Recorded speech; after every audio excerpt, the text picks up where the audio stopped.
Computer science videos here today to show you guys in tutorial 12 how to delete a video on Instagram using your iPhone.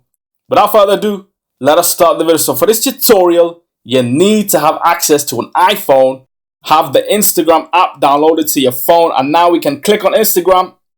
Make sure we are signed into the account, go to profile, make sure we have a couple of photos and videos uploaded to the account so we can then choose to delete the video we want. So I'll click on a video now and we will go to the right hand top corner of the screen, click on the three dots, delete. We can archive or delete. For this video, we will delete the video. Deleting. Go back to the profile and the video has now been deleted from Instagram. Go back to the home page of your iPhone. That's it for this video. I'll see you guys in my next tutorial. Thanks for now.